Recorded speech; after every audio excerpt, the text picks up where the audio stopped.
Yun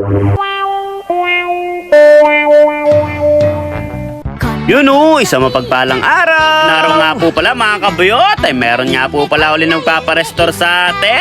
Yun ang magpaparestore nga po pala sa atin mga kabuyot, yung tropa ni Boss Jerby. Nagpagawa na nga rin po pala sa atin to, si Boss Jerby. Napaka-solid na ito mga kabuyot. Apat nga po pala yung pinagawa sa atin ni Boss Jerby. At ngayon, apat din po yung papagawa sa atin ang tropa ni Boss Jerby. Yun nakalimutan ko nga po palang itanong kung ano yung pangalan na itong tropa ni Boss natin. Anyway mga kabuyot, maraming salamat sa iyo, bossing. Grabe, napaka-solid na mga cup mo. Mga oras na yan, mga kabuyot, ay pinapaliwanag ko na nga po pala kung ano yung gagawin sa cup niya. Yung ibang cup niya nga po pala aking ire-repaint. Yung iba naman ay kiklining at i-mold ko lang.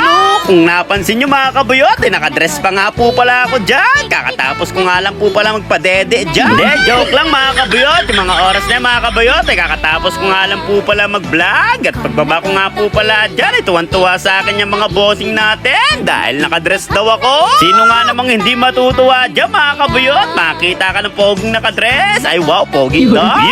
So anyway mga kabuyot, tapos na nga po pala yung usapan namin dyan at naipaliwanag ko na nga po pala lahat dyan. At syempre, papashoutout muna natin dyan ang ating mga bossing. At ayan nga po pala yung isang cup na ginawa ko. Bay talagang nagmukhang bago talaga.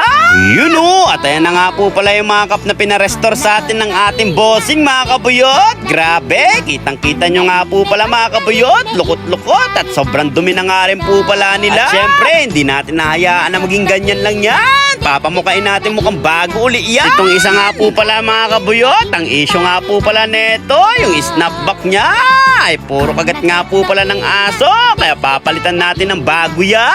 At syempre, umpisan na nga po pala natin yung pagre-restore dyan mga kabuyot. Bago ko nga po pala i-restore yan mga kabuyot, lahat nga po pala ng cup na yan ay kinilining ko muna yan. At yung oras na yan mga kabuyot, ay ini-steam ko na nga po pala siya mga kabuyot, para naman yung mga lukot-lukot nila ay mawala.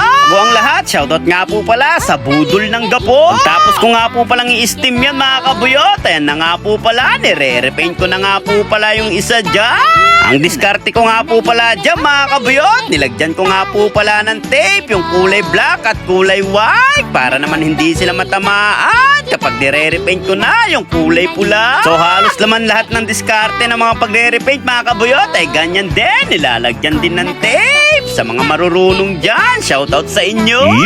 Ayan na nga po pala yung finished product mga kabuyot. Grabe, talagang napaka-pogi na ng cup ni boss. Pwede ng pamporma uli. O yun lang mga kabuyot, hanggang dito na nga lang po muna yung ating video. Maraming salamat nga po pala sa mga nagla-like, share, and follow ng aking page. God bless you!